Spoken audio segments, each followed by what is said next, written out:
What's up, Thumpers? Welcome back to another episode of Hyper Heroes here on Hyper Rabbit Power Go. Lots of feelings tonight. Lots of feelings tonight. All the energy and it just deflated. That's just right. now. That's right. Adam is sad tonight, and you will know why later. Yeah, Let me bring it back up. Your hair looks good, bro. Thanks, brother. I got a It's haircut looking today. Nice. Yeah. Looking nice. Looks good. It's looking nice. Have to do it, because you got holidays coming up and can't look You like gotta poop. look. You gotta look nice. That's you right. gotta look nice to eat all the food. The guy who ever. cuts my hair cuts Jim Lee's hair. Oh, So I have very interesting Did you tell him, conversations give me with the him. gym. Yeah, Give me the gym. that's a way to put it. Yeah. But we had some interesting conversations about the Joker. Because he's got a few clients that come in from Interesting. DC and Marvel, so I got some insight on some fun Joker stuff that I can share with you guys. It'll probably be stuff that'll end up on a Blu-ray You didn't sign no NDA, if they keep making them. Yeah. This is hilarious. which we'll talk about later. Yeah, It's so funny that in Los Angeles, that's the barbershop conversations I you're know. having. It's I totally know. different from other parts of the country. No, I'm it's sure. like, the how's real your wife? world? Yeah. Life's great. How are your kids? They're Yeah. great. Yep. How's Jim Lee? How are the Joker movies? Yeah. How's their profit Exactly. share? Oh, let Yeah. me tell you the cheese man. Let me tell Yeah. you the skinny. Get I all up know. in that cheese. Yeah, for real.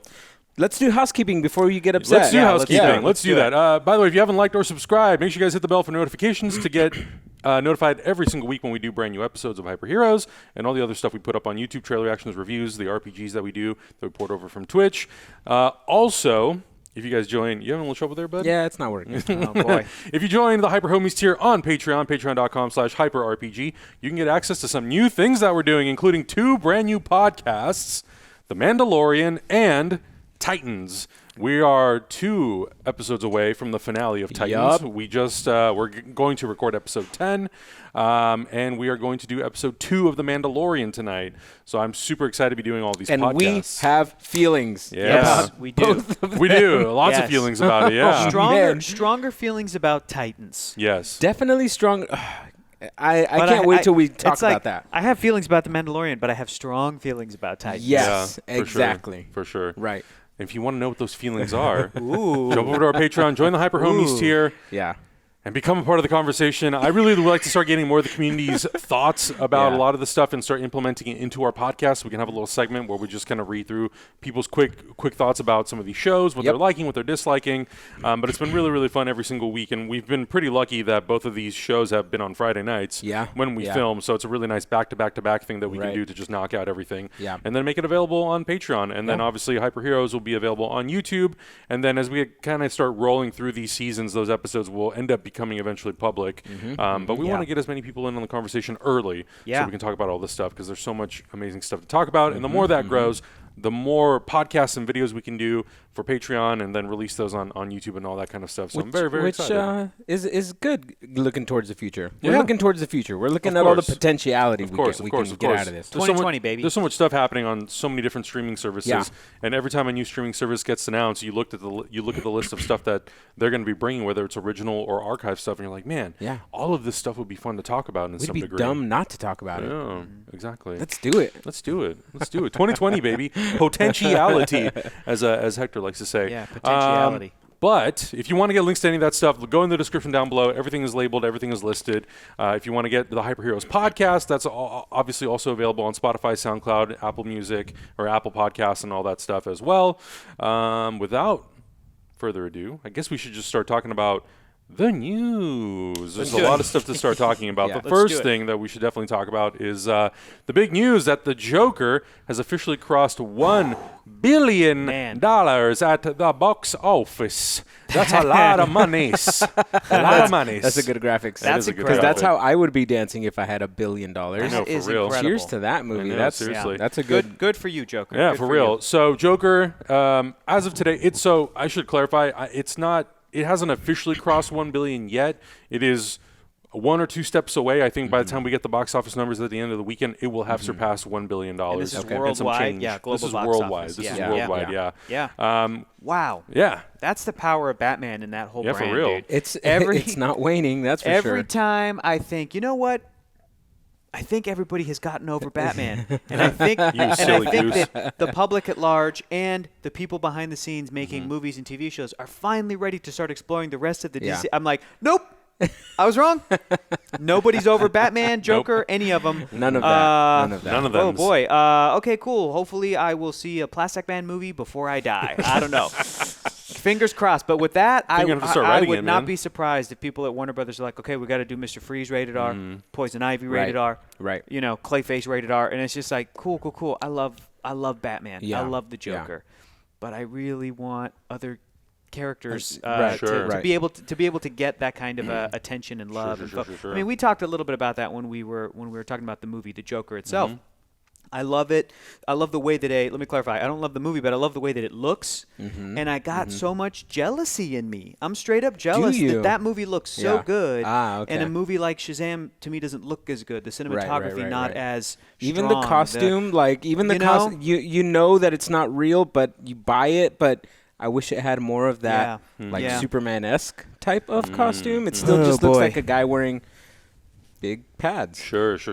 But I agree with you. Do you know what I mean? Like Hector. I would love it if not only just the people behind the scenes, but even audiences could think of the whole DC universe at the same level that they put the Joker and Batman up on those amazing pedestals that they do deserve to be on. But it's like, I want everybody else to get that share of that love. But now with this, who knows what's going to happen next, Adam? Well, it's interesting. So what kind of path do you think this puts this whole series at? Like, are we gonna? They staunchly said right from the beginning that there will be no sequel. Now I've heard rumors of a sequel, and that Joaquin Phoenix kind of is wants to jump on it. They've now both been talking about it. Right, exactly. It is. I'll be honest. It is kind of disappointing to hear that. Yeah, I agree. Only because from the comic book brain side, I'm thinking this is like Black Label. This is like Elseworlds. One-offs. And I want to see one-offs. If Warner Brothers is saying, hey, we're going to do stuff that Marvel could never do, or at least they're many years away from, they can do their What If animated show on Disney Play. Yeah, that's cute, whatever. But we're going to straight up do movies. We're going balls to the wall. That takes place in other universes with new casts, new takes on these characters, just the way comic book fans love new takes on their characters to get that creative freedom. Right. And I love that. And then for them to I worry that everybody sort of involved, because of the amazing dollar signs that we're seeing, might backtrack on that a little and go, well, it actually might be the start of a new franchise. Well, it might be something we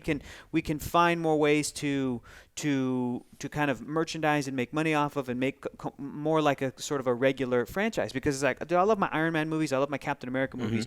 Joker kind of promised it's not that. It's going to be something different. We're doing it rated R. We're doing it adult and mature, and these things that our competitors cannot do. So I would really hope that the path, one of the paths that you're talking about, is let's take this success and the confidence and let's explore other takes on other characters, but not be afraid if it's a rated R thing. I know David Sandberg, director of Shazam, I think said the same thing. Today, Today. I think it was today. I think it was today, too. And I don't know if it was Scott Derrickson maybe chimed in as well about Joker and its rated R-ness. But I'm sure directors are excited because it's like, there you go, look, this is the thing that we are always told. You can't do that. You can't do that with this brand. You can't do that with this character. But not even that, with a rated R movie. Absolutely. Like, we were always told that rated R movies just don't make that much money. Right. But look at this. And Deadpool was the first one to sort of like break that. Right. Yeah. So for the superhero genre at least. Right. And now Joker's done it again. And you know, I think it's really impressive that a movie that was only made for like $60-something million, and if you were to tack on obviously marketing, that's about 120, 125. Right. But still, for a movie that was made for under $100 million to then go and make $1 billion at the box office, obviously, yes, the fact that it is a DC comic book character plays a huge part in that, because we live in that world now where those things are super, super popular. Right. But I still think that a movie that they were confident in making for under $100 million and put out there, and they did do a really good job marketing this movie. Absolutely. The trailers, the campaign, all that stuff was really, really great. I think it really helped that they put this movie out there in so many different film festivals, and it got so much recognition that way and all that sort of stuff. It kind of makes sense that this movie would make that much money. Absolutely. And for Warner Brothers, it's kind of a necessary thing this year, because there are other movies that have come out throughout the year. Kitchen, Goldfinch, all that stuff has not done as well as they had hoped. So this kind of like really saved them. Right. And now they announced they're doing this huge rebranding right before their centennial anniversary. That's right. Their logos, like more graphic. Yeah. It's just like blue and white now, right? Hector, you work at DC. They didn't tell you this? No, man. It's on the water tower now. Is it really? The water tower has the brand new logo, and the announcement and the unveiling of it was with what's her name? Ann Sarno? The new one. The new CEO. Yeah. With Bugs Bunny. Very exciting. Yeah. That's very exciting. Yeah. Bugs Bunny was there? Bugs Bunny was right next to her. I'm fine with them using the water tower for advertisement under one condition. Mm-hmm. They don't kill the Animaniacs. Second condition. When the Animaniacs new show comes out, they better paint that sucker bright yellow, red. You know Like what I mean? the They old better school. use that Yeah. for some advertising. It's fine. You want to put the new Disney, you want to put the new Warner Brothers logo on there. You want to use it for like Lego Batman when that came out. That's fine. That's fine. That's fine. But the originators of making that water tower iconic are the Animaniacs and that show, and everybody made that show. So please. Pay them the respect when that show comes back to like deck it out like the Animaniacs. Yeah, you know. I mean, and I put would little agree with that. inflatable Yakko Wacko and Dot on the outside, like they're or coming even out. just paint them on. Just like do something. I agree. You got to definitely mark that. Yeah, for So sure. to go back to the Joker and this movie breaking all of this, I think what regardless of how you feel about this movie, I think it really touched a chord with a lot of people. Mm-hmm. Even if it's rated R, even if it's like on a different timeline or universe as everything we've seen before, I hope people don't take like the executives take the wrong message from the $1 billion mark, of course. which it's kind of an easy thing for me to say, but I also will never be in that situation in which I'm like, okay, I got $1 billion movie here. What's the next step? You know, like where is it the franchise? Is it the universe? Is it continue making these director-centric movies? Like there's really lots of avenues that this can take, and I don't know, man, it's a lot of responsibility to put on people at this point who haven't necessarily been thriving in this kind of movie landscape. I would hope, and this is just me being very optimistic, when you have a movie that's made for this amount of money that does this incredibly well at the box office, I agree. I don't think you turn into a franchise. As tempting as that could be, it's tempting. I think that's kind of the easy way to go. Yeah. And even Todd Phillips has said, I would only come back if I were able to make a movie that says something and has a message and dives in deeper rather than just making a Joker movie. Right. And just kind of like making – it's basically like – if you were to do, it's kind of like taking the idea of Gotham, for example. It's like we just want to like reap the benefits of that. Explore what Gotham is. Yeah, and it's like he doesn't seem like he wants to do that, and I don't think an actor like Joaquin Phoenix would want to do that either. So I think if Warner Brothers is coming to them and saying like, let's make a franchise and let's lead into a Batman thing, I think they would both be like, no, we're good. Yeah, like it is what it is. We struck lightning or whatever you call it, Sure. and now we move on to the next thing, and hopefully you have another winner that way. Yeah. I'm hoping that it'll turn into director-centric movies with people who absolutely love this material. Like clearly Todd Phillips had something to say. Clearly Joaquin Phoenix wanted to do something different, and it came together into this. So I'm hoping they find that again. Let's find that person who wants to do Blue Beetle. Let's find that Booster Gold guy. Let's find whoever wants to do Plastic Man. And if let's find all these people. And if it's doing movies like this at these like lower budgets and they want to focus more on the Elseworld / Black Label brand, then totally fine. Absolutely. Find someone who's really passionate about doing Flashpoint. Right. The Thomas Wayne as Batman story, but like find an interesting way in where you don't have to necessarily address the fact that it's a Flashpoint story. Right. Or, you know, Red Sun, whatever it is. Yeah. God, man. I think there's so many opportunities to do that. How cool would that be? If this means that we have to get another DC Comics related dark and gritty movie for adults, but really like 13-year-olds can sneak into Joker and they'd be fine. It's not going to fuck them up. Like it's going to be fine. Red Sun would be ideal for me because Red Sun could be marketed like that from the studio that brought you Joker. Right. We're doing it again. It's rated R. We're fucking with the mythos. We don't care about comics. And then they put it out with a director and an actor this actor's take on Superman is, again, like you're talking about, someone like a Joaquin Phoenix being like, I want to do something different. Yes. So you pair that with marketing, with everybody going, what's this? Oh, it's about Russian Superman? Oh, that's very now. That's controversial. That's saying something now. The movie comes out, and at the end of it, it convinces everybody who watches it that normal Superman is such a great character, right? Because that's what the comic book secretly, sneakily does. It like tricks you into being like, oh my God, our Superman is Clark the Kent best. Kal-El is the best. Like now I get the character. Now I get the character. So like that would be amazing, and I would love that. Yeah, that would be really good. I don't know, man. It's a weird place to be in right now, and I wouldn't want to be making all those calls, but then secretly I kind of do. For sure. Like they need to hire us, basically. But I think you guys are right, though. I think you have to make sure that you're taking the right messages away from something as successful as this. Yeah. And we don't unfortunately know anything. Well, I don't really know anything about the new CEO to really figure out exactly what's going on. So I don't either have a clue. This episode is brought to you by Scooby-Clue. It's not really, but they were nice enough. Scooby-Doo, go get it. Ruh-roh. This is a great gift. Our friends at USAopoly. I made kind of a jokey tweet when Zach and Malika were visiting them, and I was like, "Hey, give me that Scooby-Clue," because I love Scooby-Doo, and I like Clue a lot. I think it's one of the better classic sort of board games. And they were nice enough to be like, "Here, shut Hector up. Give this to Hector next time you see him." So Zach gave this to me tonight, and I think this is awesome. So Hector the pun master. Want to give this a shout out just for my own self from our friends at USAopoly. Scooby-Doo Clue. I think it's hilarious. I think it's that'd be a I would want to play pairing. this. I would want to play it. Clue. Where are you? Yeah, it's great. I don't know the rest of the lyrics. Scooby-Doo is Colonel Mustard. Shaggy is Professor Plum. Fred is Mr. Green. Daphne is Miss Scarlet. Velma is Mrs. Peacock.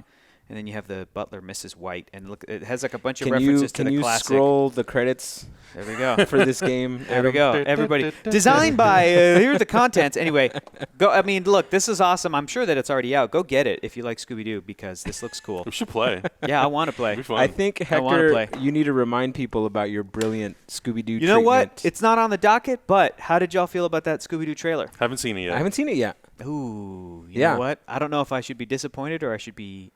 If I'm ambivalent, I don't know. It's. I'll just tell you how I feel about it. There's a bunch of stuff in it that made me go, "That's great." There's a bunch of stuff in it that made me go, "Well, shit, that was my idea." And there's a bunch of stuff in it that made me go, "I don't know. Yeah. This could be like a Minions or like a lesser sort of a DreamWorks or many various CG animated movies that come out these days."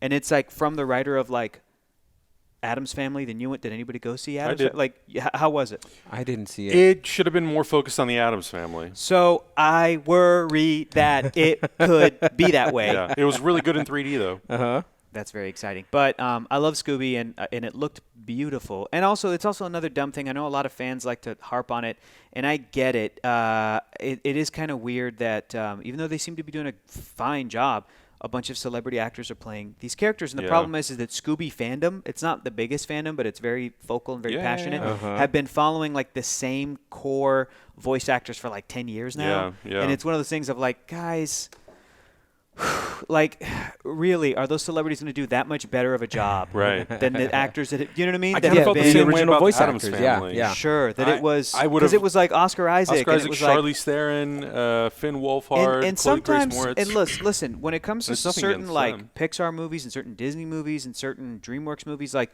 celebrities doing the characters, I think is amazing. You know, I think of Mr. Incredible. That's Craig T. Nelson, not really a celebrity, but and Holly Hunter, and I'm like, that's perfect. You know. Or the cast of Coco. There's some celebrities in there, but it's like perfectly you know, absolutely. but so that's just kind of how I feel about the new Scooby. I'm really, really cautiously optimistic. I'm hoping that it is everything I ever wanted in a Scooby story and movie. The CG looks amazing. It looks really I haven't clean. seen it in motion though, so I don't know what the animation looks like. But animation's good. It looks good. So we'll see. It's one of the things I really liked about it. I gotta buy the box set of the whole series. Oh, I do too.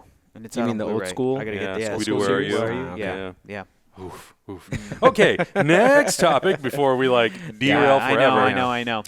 Let's talk a little bit about Black Adam. Finally, guys, do you guys realize that the casting of The Rock was announced after we started making YouTube content together? Mm-hmm. Yeah, I remember us talked about it. I remember us talking about this even with the cameras off. We're like, oh man, is he the best choice? I hope they cast him as Shazam and all this stuff. Wow. September 2014 was when he was announced to be playing Black Adam. I'm sure we could track it back to a specific video.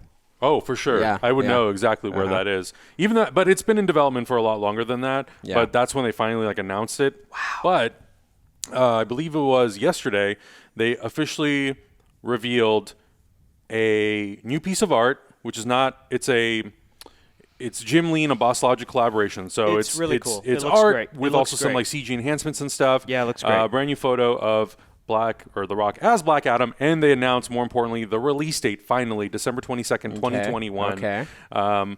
Which I guess, I don't know. I've been kind of waiting for anything on this movie, and it took this long to get something. And by the time it comes out, it'll have been 7 years since they officially announced that he was going to be playing the character. God. Wow. But I am excited for it. I'm pretty stoked. This artwork is really, really cool. And it was great to finally like see something from this movie. Yeah. Even though it's a conceptual piece, like I'm happy to see it. Jaume Colesera, or as they say in España, Colecera.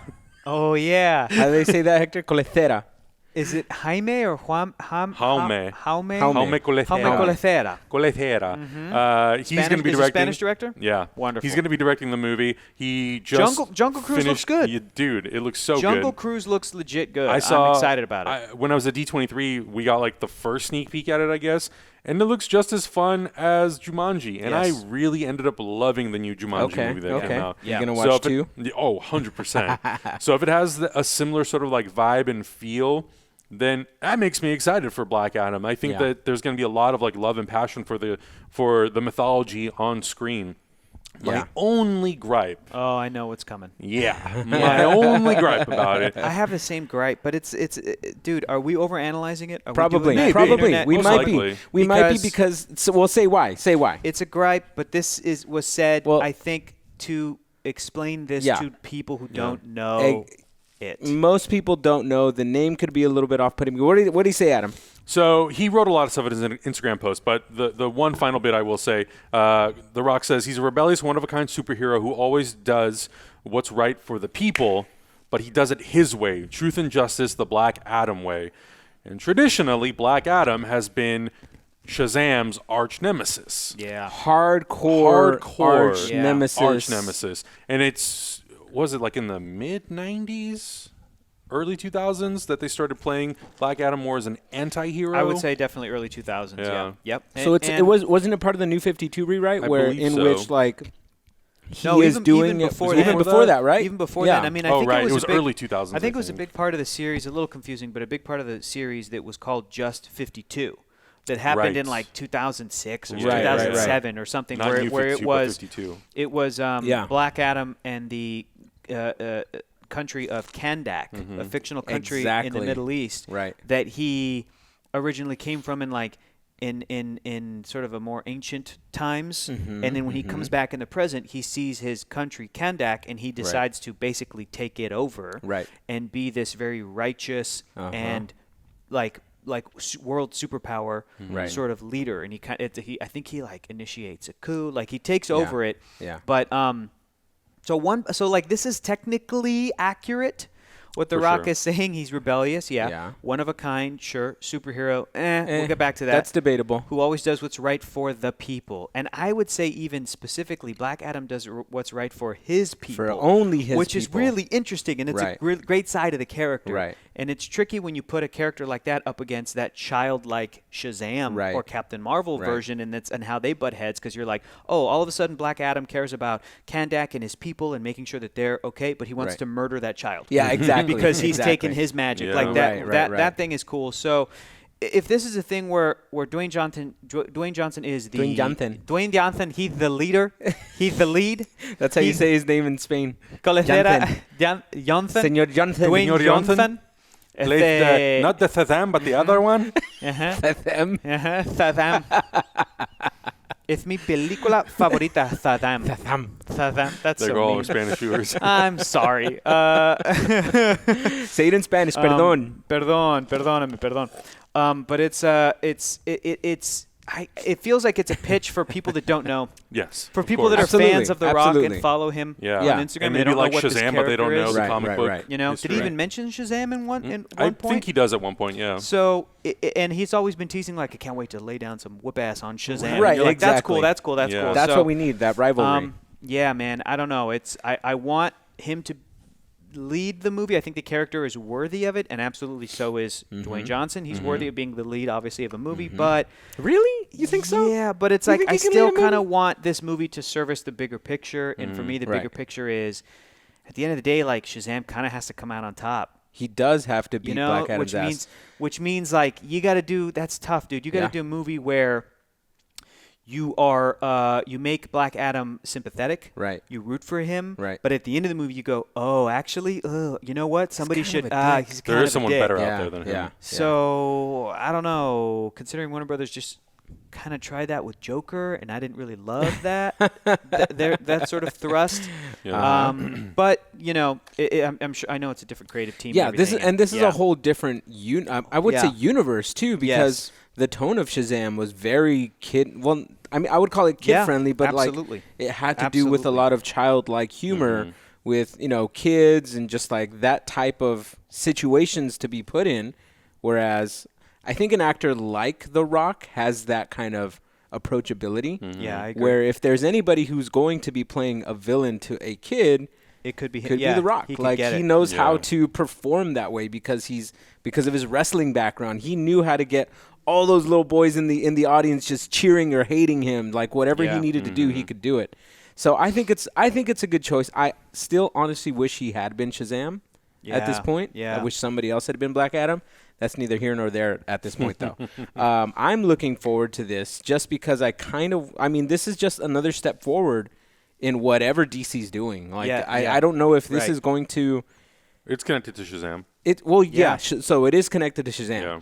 But as far as the bigger universe goes, like, is it not? Are they going to call this a Black Label thing too? Are they going to mix it in? I mean, considering it wasn't Henry Cavill, but it was Henry Cavill's Superman that was in Shazam. Is Black Adam going to have a Batman cameo, but only up to here? Like, is that what we're going to get? Like what next steps are we taking? Are they going to ignore that completely? Are they going to dive into it more? It'll be interesting to see what they get into as far as that goes. Yeah. Who's making a ruckus over there? They're ending. Oh, okay. That's what it is. About to open a can of whoop ass like The Rock. I would also say, I mean, if you're going to adapt Black Adam and make him part of a greater universe, a bigger universe, having guys like Zachary Levi and The Rock in your corner, I agree. Sort of like, that's kind of the best case scenario for those characters in particular. Yeah, absolutely. Because you need people, and The Rock more so because he has such tremendous pull.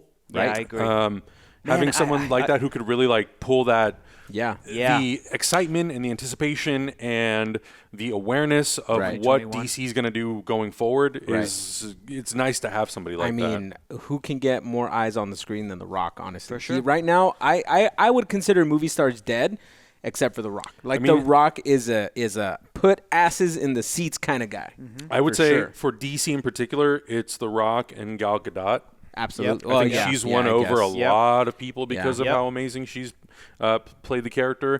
Margot Robbie. So I think they have their anchors for their movies, the right anchors for all their movies. But it's like, now, cool, how are you going to find a way to unify all that? Right. Or are you even going to worry about that? Or are you even going to? Like, I don't because really of the success of the Joker, like, there's so much in the air. Dude, I really hope that Black Adam has a Shazam cameo at the end of it. Like, I really hope Levi comes back and he's just there for like, for some I don't cameo. see why not because he's look at put that art up again, Adam. This guy's wearing basically the exact same costume as the Shazams. Bam. Right? There's really no reason. With a release date, honestly, that should have belonged to Shazam. December 22nd, Shazam's a Christmas movie. And it came out in like April or March or something of this year, you know? Who's to say this won't be a Christmas movie? It should be. Hector. Black Christmas. Jesus. Black Adam. Oh my God. All right. But I'm excited for it regardless. I just want to see it, and I'm glad they're finally making it. Me too. It's taken forever. Yeah. Okay. New Marvel Studios release dates. Marvel loves to plant their flags. Holy guacamole. This is a lot of stuff, So, guys. obviously for next year, we already know the 2 movies that are coming out. Yeah. And honestly, I'm pretty happy that we're just going to have 2. It feels like a nice breather based on everything that's kind of happened this year with their movies and how they've closed out the Infinity Saga. Yeah. So I'm happy to just have the 2 movies. Yeah. And on top of that, we're going to get a lot of Disney Plus stuff. Yes. They're going to start rolling out Falcon and the Winter Soldier. So I'm happy to have May 1st, Black Widow, November 6th, The Eternals. Once we get into 2021 and forward, they're going full speed ahead. Full speed ahead. 4 movies a year, and we're gonna get Disney Plus original series on top of that. Yeah. So we're gonna get upwards of like 6 to 8 Marvel projects a year cross-platform. Ooh. And I think that's only going to expand, obviously, as we get into Moon Knight, She-Hulk.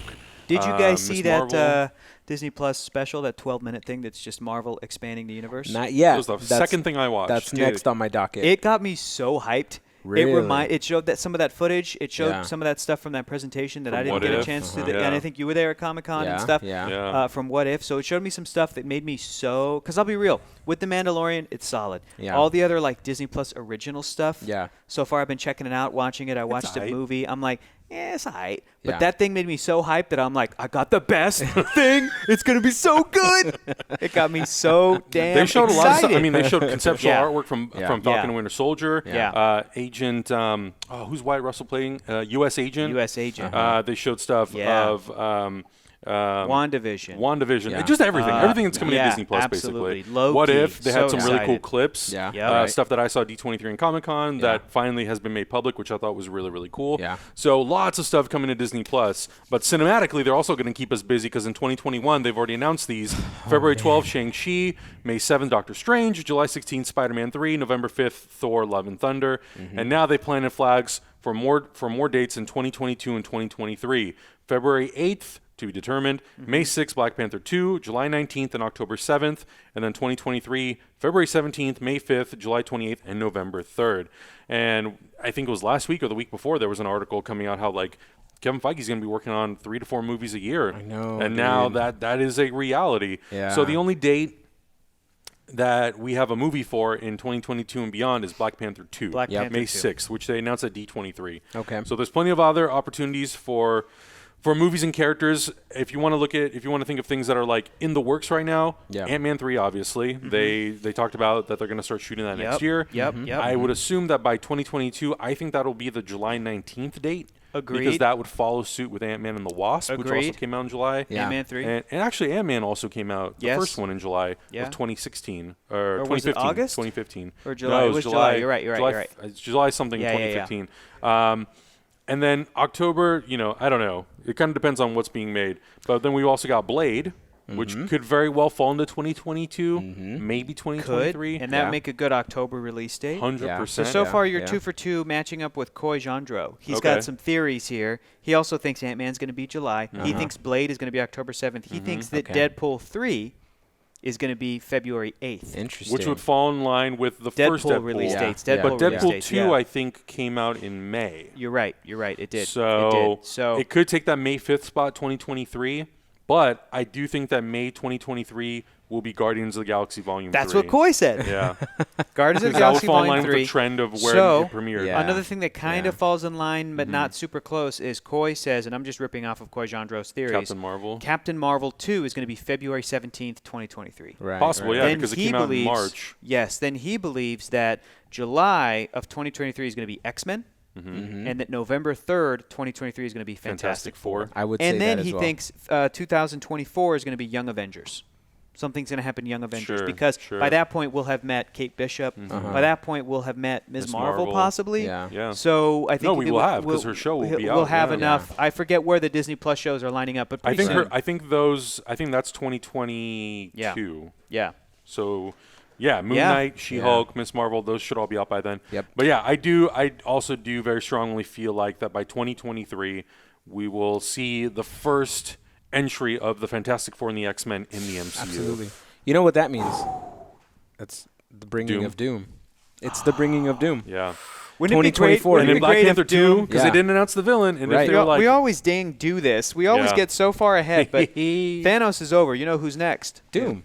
Yeah. It's Doom. It's got to be Doom. And Doom they're setting up the multiverse. Yes, exactly. They're setting this up to where he's not going to be a throwaway villain. He's going to be a constant threat. Fantastic Four also sets up Galactus. Right. And then in the coming years, Galactus shows up, and then, who steals his power? Dr. fucking Doom. Or he steals the power of the Surfer. How crazy would that be in a Fantastic Four movie? The Fantastic Four are about to defeat Galactus, and then Doom just swoops in. He's like, no, I got it. Boom, knocks him out. I got you, boo-boo. Oh, my God. That's phenomenal. They haven't Cosmic done that power. before. Yeah. Well, I think also with Fantastic Four, at this point, we've done the origin story of those characters so many times. Yeah. We don't need to do it again. No, we really don't. We don't need to visit. And it's like a 5-minute origin. Right. You can explain it. It really You don't need to show it necessarily. Yeah, you don't need to Here's dive the thing. I'm a little trepidatious about that for a couple reasons. We didn't need to show Spidey's origins twofold. Number one, it's so well known. You're right. Fantastic Four at this point is well known, but Spidey's was also not as well as Spider-Man, though. Right, but Spidey's was also origins that were well known and well received in movies. Fantastic Four hasn't happened yet. Right. Number two, Spider-Man as a character works to be secretive. Yeah. The Fantastic Four are not. They're public figures. They're celebrities. Yeah. They were celebrities before the Avengers were celebrities. So I feel that a way to just if you were to start a movie and go, and here comes the celebrities, the fantastic, people would be like, whoa, what the fuck? Like, why do we, and like the movies, the Avengers had to earn that even in our real world and within their world. There had to be that, they're fighting the Chitauri, they first assemble, and after that, in that closing little guitar bit in the first Avengers movie, everybody's getting their facial hair like Tony Stark and getting tattoos, and we love the Avengers. Right. You need to have something similar with the Fantastic Four, and I feel like that. So it's like, you feel like they need to earn their celebrity then? Yes. Whatever's in the And comic that, book, to we need to me, feel that. I think it could be done with those characters, probably done in one movie. I agree, but I'm saying absolutely. beginning of the movie, they don't have powers yet. They are Reed Richards, Susan Storm, Johnny Storm, Ben Grimm. At the end of the movie, they're the Fantastic Four, and everyone's like. So would you say start off the movie with them getting their powers, or start off before? I would because I don't know, man. Okay, we're getting way ahead. It's now you're in the nitty gritty, but I'm just saying that you got 4 years to figure it out. I wouldn't shy away from origin just because there's been other Fantastic Four movies. Right. Again, you still integrate it. Marvel was in the middle of no more origin stories when they were like, but we're doing Doctor Strange. Right. And Marvel was like, no, we're going to do a fucking origin story. Yeah. We have to. We're not just going to dump you into this world in this way. And I think that first Doctor Strange movie benefited from it and led to, the next time you see Stephen Strange, you're like, this guy's awesome. Yeah, he's ready to go. He's rocking dope. it. Yeah. He's rocking it. He's already Sorcerer Supreme at this point. Yes. So, Just because we've seen 2 other takes in 3 other movies that were bad doesn't mean that Marvel couldn't blow them out of the water and do the best possible. They will. They will blow it out of the water. I don't know. I'm very excited about now we're in the Fantastic weeds Four. again, but all this is very exciting. Yes. I'm glad they're taking kind of this big of a break at this point because this is a lot of content we're getting. I don't know, man. I'm not nervous about it, but I'm cautiously you have this optimistic. Look of I don't want to be fatigued. Guys, I just rewatched not just Iron fatigue, Man. but the first Iron Man. We have not been in a position like we are right now as fans since 2008. Right. Think about that for a second. It's been 10 years since we haven't known what's coming. Yeah, that's true. So that's for those first movies were like, they're building to the Avengers. Yeah. And then once we got there, they moved the goalpost with now it's Thanos. Yeah. And once that paid off, now we're like, what's next? What are we doing? So this is that energy, and I really we got to enjoy it. It's nice because in 4 years we're gonna be like Kang the Conqueror is gonna show up. You know what I mean? Like we'll know everything. Yeah. We'll know everything. So this is so this is a cool the time seed to planning not is even fun know. right now. Oh, it's just I guess it's just that unknowingness that just makes me kind of weary about what's happening. Well, because we're not used to it. We've been desensitized to it because Marvel has always been like, we're planning Flash for 5 years, and here's what we're doing. I mean, we knew about the end of Phase 3 since 2014. That's true. Yeah. That's true. Wild to know that far in advance. Yeah. And I would say for 95% of it, they followed through and did everything they said they were going to do. True. The one movie they didn't make was Inhumans. Right. And they slotted other things in its place. Yeah. Which is damn.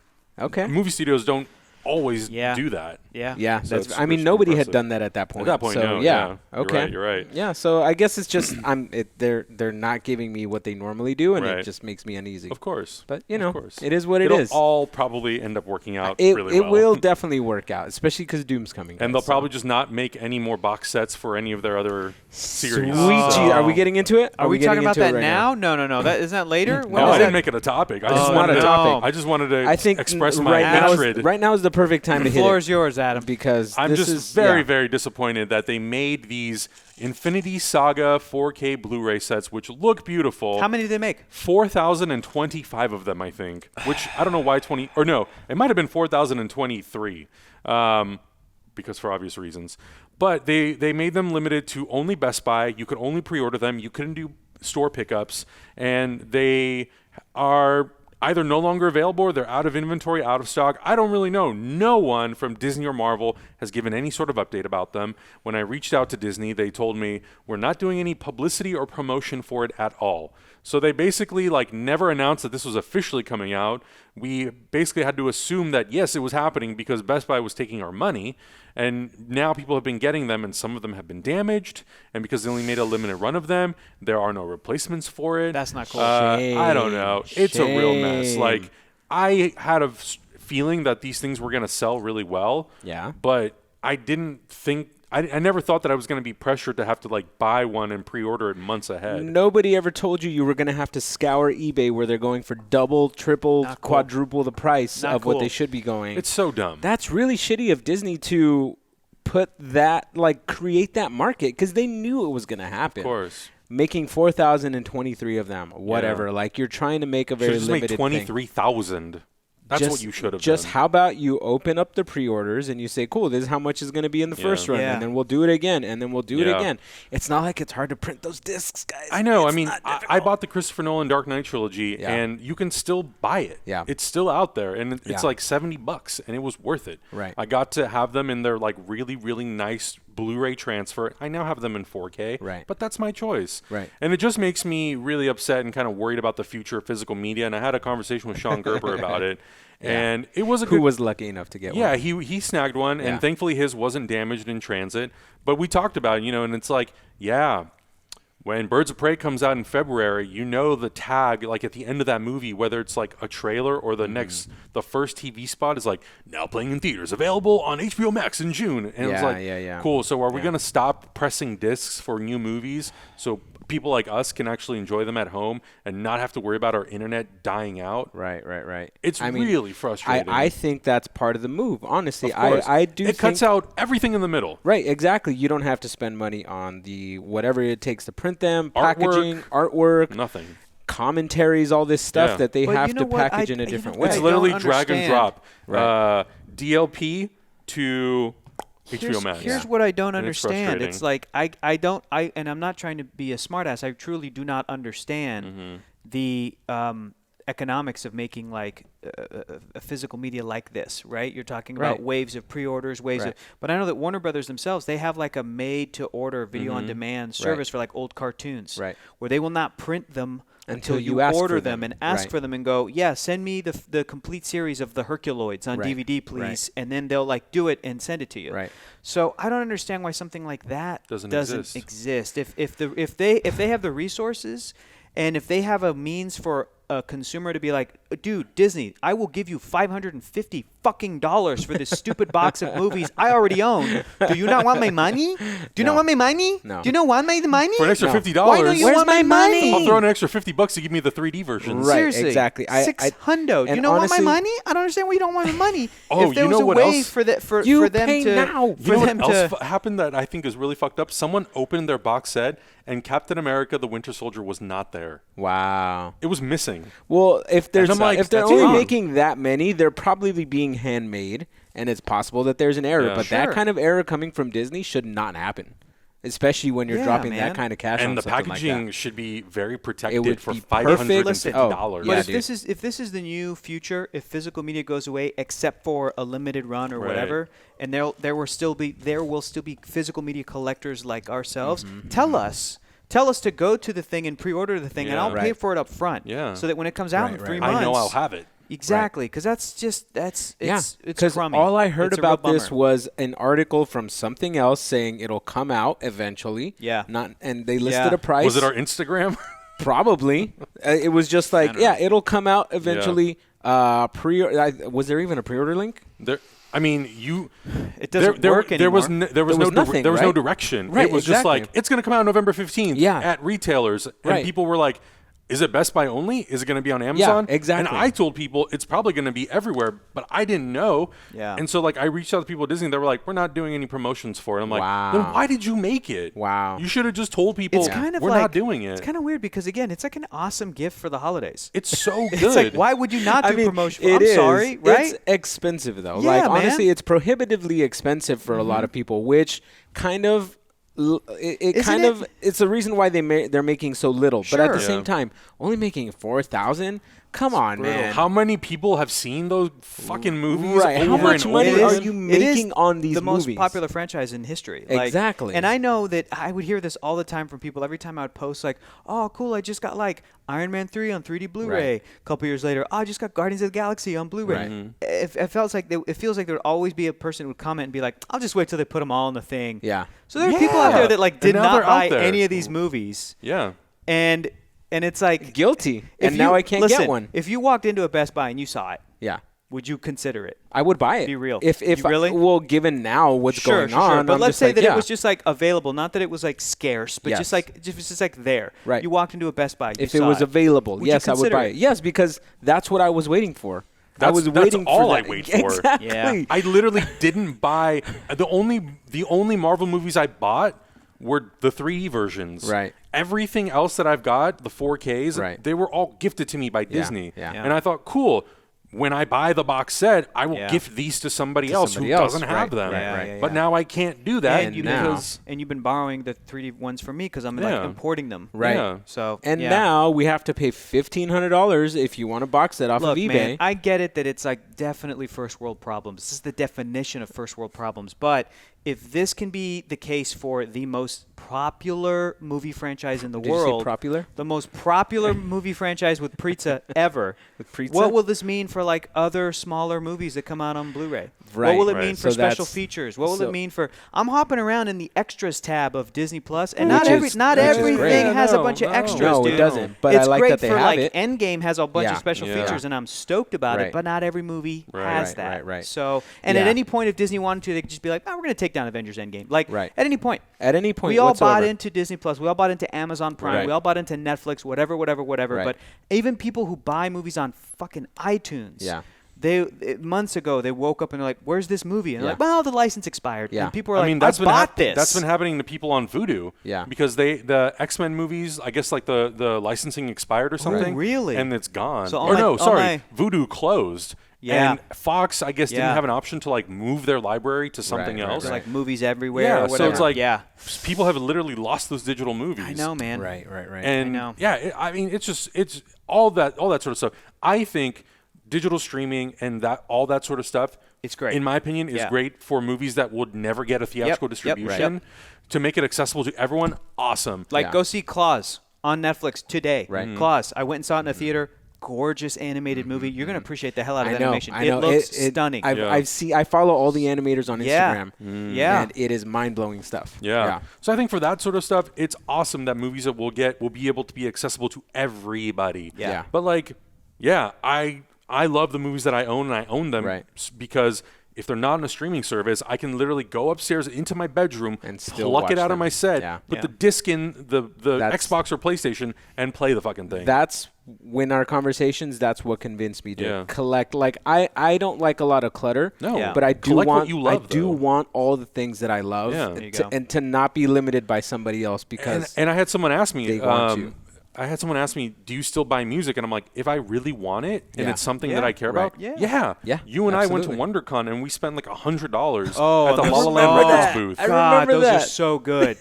Absolutely. And it's stuff that you can't get. Somebody Yeah. was kind of jokingly messing with me on Twitter about stuff that's on Disney Plus and stuff Yeah. that isn't. And a fan was going like, "Hey, where's the Spider-Man 67 TV show? That Yeah. cartoon show from the 60s? It should be on there." Yeah. And I'm like, "I don't know." And they're like, "No, seriously, like Buena Vista, they have the rights to it. So Right. what's up?" And I'm going, "Listen, man, it's a rights thing. It's tied up somewhere somehow. I'm Yeah. not the Disney Yeah. lawyer. And if you love that show this much, go find it. track down those DVDs. Yeah. Like, they're nice Go DVDs. find it and buy it. And he was like, all right, I was just messing with you. I thought, and I'm like, I get it, but we can't rely on, again, we've been having this convo. Yeah. People are complaining, hey, The Simpsons is in the wrong aspect ratio. Right. You're not wrong. Go get those DVDs.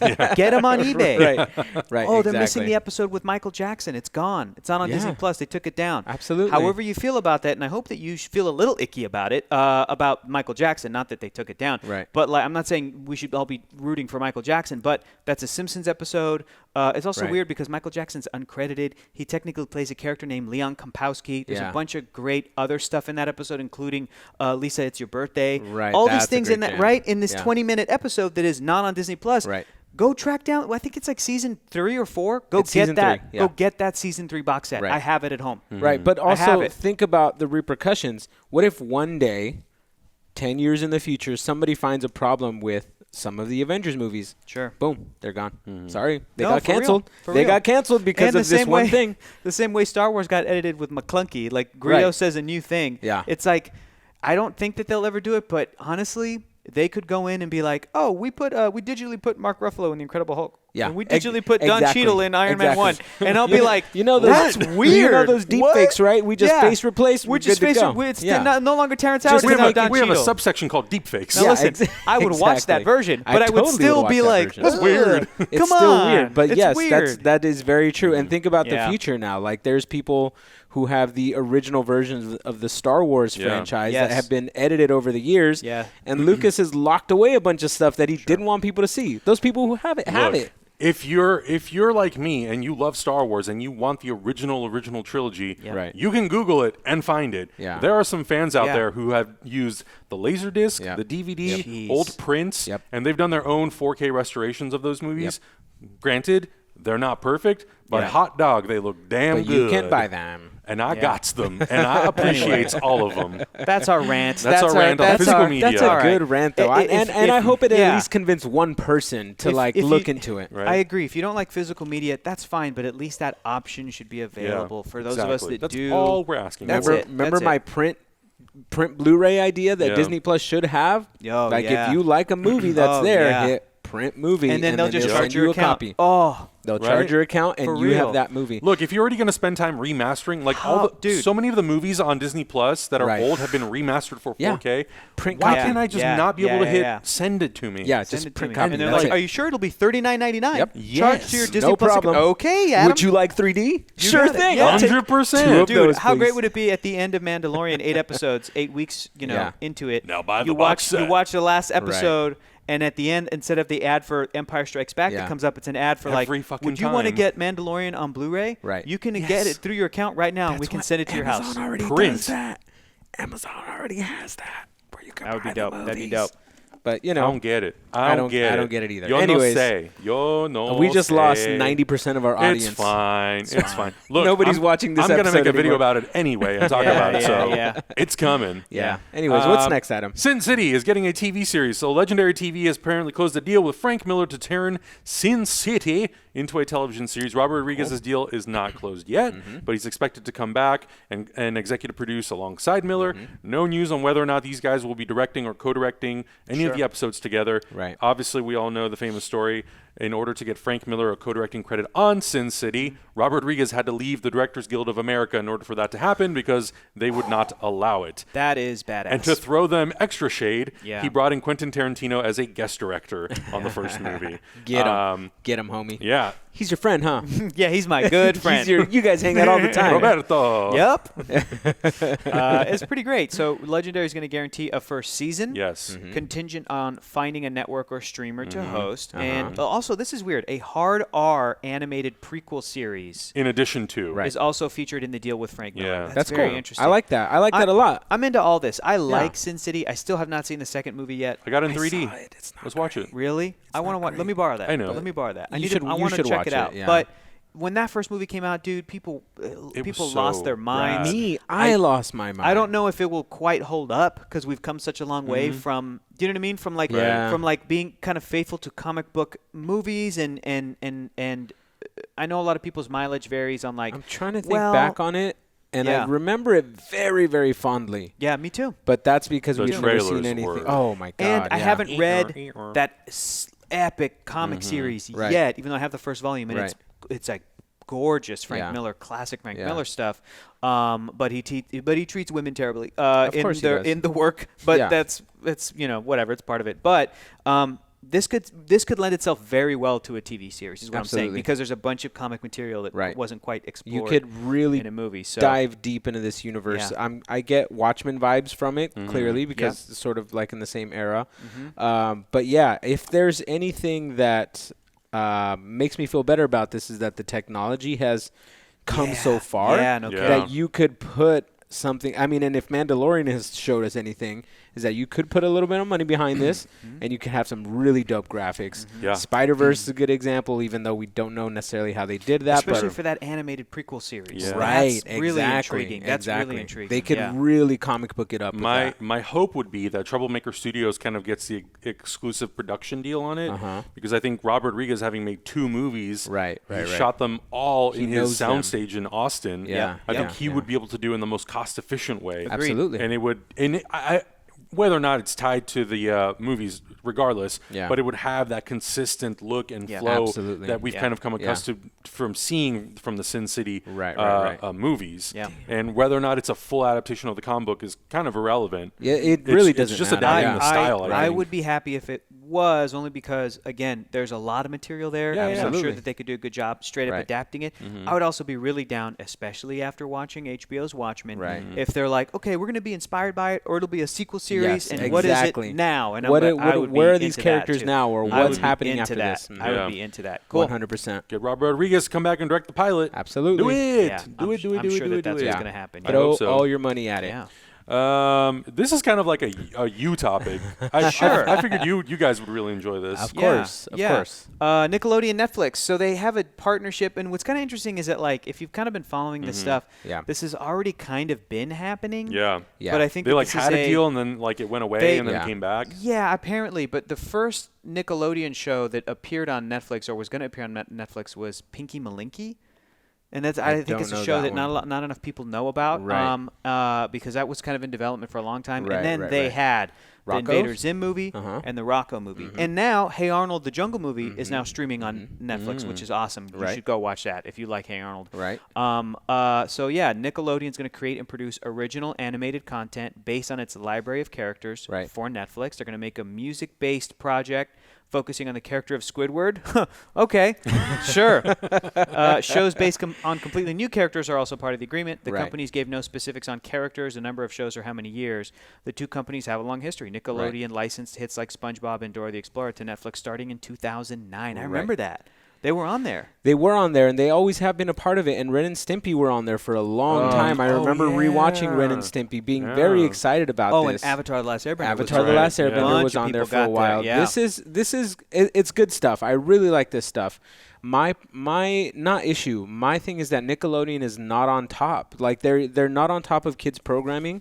There's really, I guess the only people dominating is Cartoon Network, really, because they have cartoons going on 24/7. Nickelodeon is, I feel like, doing this and hoping on the nostalgia factor, which is great. Probably. And I think they will get a lot of people. But at the same time, the reason why it's so great is because they were creative and inventive, hiring the people for Ren and Stimpy, Rugrats, what else? Cat Dog.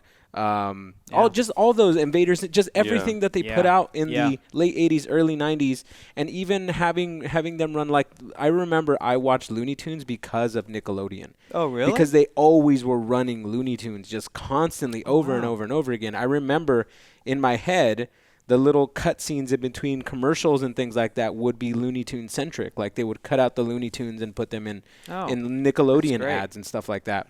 Well, it's just a different time now, man. But also, Netflix, the big draw was also Guts, Global Guts, Are You Afraid of the Dark, like all this other stuff, which was really cool at the time. But and I guess they're trying to tap into that again with the new version of all that. So they do have that, and which is good. Are You Afraid of the Dark? And Are You Afraid of the Dark? So I hope that they just don't rest on the nostalgia factor of it. Right. Yeah. This is what's cool too. Right. Shows based on completely new characters are also part of the agreement. So really, it's you could get the next SpongeBob could premiere on Netflix. Right. It could instead premiere of on Nickelodeon or Disney Channel or Cartoon Network or one of those things that we grew up with. The next big thing could be on there. So, but it's cool. It could be. I don't know. Right now, it seems like just a nostalgia grab. Yeah. Because we don't know anything else besides the fact that they might be not only just a nostalgia grab. It seems like a very direct response to Disney Plus. There's this really funny GIF that I'm going to show you guys. There's this guy who compared what Netflix is doing, what Disney Plus is doing. Really fucking funny. Yeah. But I'll show it to you later. Yeah. Okay. So I mean, I'm interested to see kind of like what comes of that. I'm obviously no longer. I mean, I was when I was younger. Yeah. A follower of Nickelodeon, kind of like what they're doing. But if it's accessible on Netflix, then of course, if it's something new and you guys recommend it or anyone recommends this, it's like really good, you should watch it, then of course I'll give it a watch. Absolutely. Hey Arnold, the Jungle Movie, if you like Hey Arnold, watch Claws. Both of those are on Netflix right now. Nice. Yeah. You're welcome. You're welcome. I am very interested in this. Yeah. So I didn't really know too much about Quibi prior to last week. Like I've read little things about it. So it's a new digital streaming platform created by Jeffrey Katzenberg. Okay. And he's acquiring a ton of deals from incredible filmmaking talents like Steven Soderbergh and J-Lo is going to be doing a show on there. Just a ton of people are going to be on this new platform. The thing that makes it sort of unique is that every single episode of whatever show or series that they're going to do are going to be limited to like 8 to 10 minutes long, and they're only going to do them in like 8 to 10 episodes. So they're doing one with Jennifer Lopez where she's basically going to go around every episode and give people $10,000 out of $100,000 like pool, and it's going to be 10 minutes long, and it's going to be one individual person per episode, and then by the end of episode 10 you'll have now given away $100,000. They're really trying to like try new ways of doing episodic serialized TV, but it's only going to be accessible on your phone. Like it's a mobile app only. So not even websites. Not even that. It's literally going to be just on your phone. I can't even like throw it on my Chromecast. You could probably like you might be able to Chromecast it. Yeah. But it's like specifically made for your phone only. Interesting. But they have incredible talent, and like Disney is doing stuff, going to be doing stuff on there. Warner Brothers, like Blumhouse studios are getting very, very, very involved.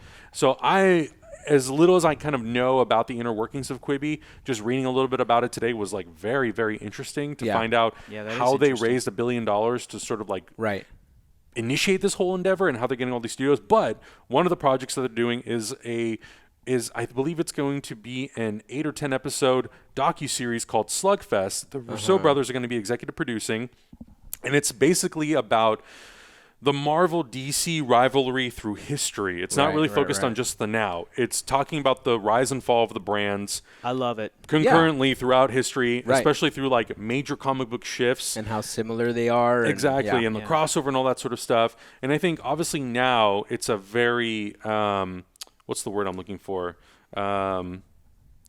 Spicy. God, relevant. That's the word I'm looking for. I think it's spicy. Right now it's the perfect time to obviously do something like this. Yeah. And when I read sort of like the synopsis of it being a journey through the history of these two companies, it made me feel better. Yeah. Because at first, and obviously it's the Russo brothers. Yeah. And they're not going to attach themselves to anything that's going to talk about the fan rivalry, which I'm sure this thing will address. I hope it doesn't. I hope it doesn't. In some way, but I think it's really going to mostly be focused about like the business and the history of the This is actually very smart for these two to come out with something like this because the rivalry between the fandom right now, I think, is so toxic. Like all this stuff coming out with somebody like this coming out and saying, look, guys, we're all in this together. Like Marvel, DC. I don't think it's going to be like they're going to call it Slugfest to get people to watch it because people are going to think, oh, yeah, these two companies hate each other. Yeah. But when you realize that they're both actually getting ideas from each other and the people who you loved on one series are working at another company on the same series, it's like it's all together, you guys. It all came up at the same time. When you find out how much Jack Kirby did for both, you're like, oh. Exactly. Exactly. Okay. And so I think it's absolutely brilliant because nobody's addressing the toxic fandom. Nobody's like addressing. People are kind of just being like, ah. Yeah, exactly. People are just like, oh, well, that's what it is. And, any kind of press is good press. Like, no, not really, dude, because there's people attacking Hector and Adam and myself because of their crazy beliefs. And I'm just like, yeah, somebody needs to say something at this point. Especially because I hope that it's not about, oh, this makes me feel like I'm right in my picking a side because this rivalry has been happening since 1938. I don't think it's going to be I don't want it to be that. I want it to be more of, oh, I'm rooting for one team when I had no idea that my character that I loved came from a creative person who worked on the other team. Right, exactly. And then they came over to my team. Exactly. Right. And even though I'm rooting for my team, well, actually they ripped off a bunch of stuff from the competitor. Right, but then the competitor also ripped off a bunch of other stuff. And that's what I'm excited about, but I worry because it is a Anthony and Joseph Russo type of a project. Right. They have a very they have a very strong relationship with Marvel. Yes. I'm not saying it's going to be one-sided, but I'm saying that they might not do a lot of the comic book sort of rumors and behind-the-scenes talk and chisme when they'll talk about like, well, the reason Jack Kirby and Steve Ditko left Marvel is because of how they felt they were being treated by people like Stan Lee. that kind of thing. They're not going to badmouth Stan. I don't do you know think, what I mean? I don't think they're going to get into the ugly drama of that. Right. Like nobody. Do you think it'll be like a fun like, oh, and then this character popped up, and then they did Man-Thing, and they did Swamp Thing. Especially if they're doing this method, which is really smart actually, of doing the very short, less than 10-minute episodes. Yeah, that's a good point. And putting it in, it's going to be a max like 45 minutes maybe documentary. Right. Yeah, really. That's a good point. It's very breezy. This is actually really interesting because at my job, what I do now is I create videos for the dental students, right? Cool. We found this study done by MIT saying that the maximum or the most engaged that people are while watching videos, whether it's YouTube, whether it's instructional videos, anything like that, is anywhere between 0 to 6 minutes. After 6 minutes, people start to disengage. Yep. Yes, and so this is why our show has not been getting as many views in the last few months. What are you talking about? Yeah, so we're applying all those techniques. Like that study found out that people like talking heads more, and people the different ways that people really engage videos. And this company is jumping on that because 100%. This format is exactly what that MIT study presented.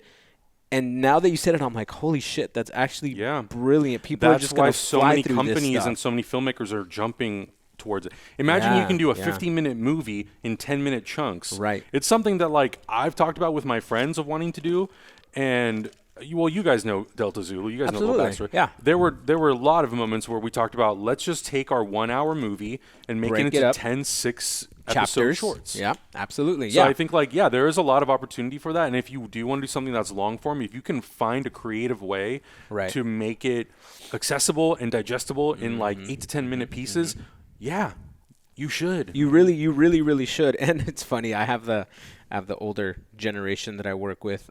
They laugh every time I say that. They're like, "Oh, people don't have the attention span. I used to sit in lectures for 4 hours." I'm like, yeah, dog. It's not 1974. Exactly. Yeah. It's like, there weren't even computers back then. Like, what do you like? It's a whole different era now. Have iPads as notebooks. You can't talk shit because people absorb information differently. We've evolved. There's different things happening now, and this is the first I'm hearing of this Quibi. And I think it's actually pretty brilliant. And it lends itself to not only big creators, but also small creators, like people who can tell a good story. If Jeffrey Katzenberg is open to having independent, younger creators come in here and do YouTube type of content, but that can be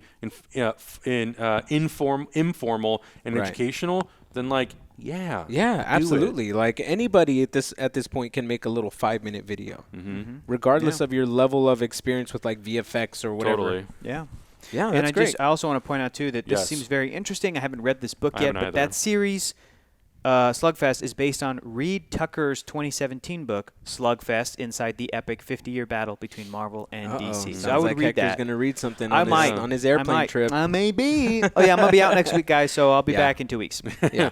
The other thing that's kind of like the asterisk on Quibi is it will be a paid service. That's fine. It will be $5 That's what I imagined. a month. That's what I imagined. So I am very interested to. It doesn't launch till April 2020, but I definitely want to get it and experience it and try it and see kind of what it's all about. I'm really interested in it. I hope they have a print DVD or print Blu-ray option. They probably will not. I doubt it. Guys, this is $1 billion idea. Why is nobody taking it? Yeah. Lord. That sounds like a good place to end the show. Yeah. We're gonna get you all worked up. Yeah, you don't want me going off on a tangent talking about Blu-rays because I'll get real pissed. Anyways, guys, thank you so much for watching. Let us know in the comments your thoughts on everything that we talked about. Are you gonna get Quibi? Are you interested in Quibi? Did you even hear about Quibi before today's episode? No. Let us know how you feel about the Netflix and Nickelodeon deal. Your thoughts on Sin City.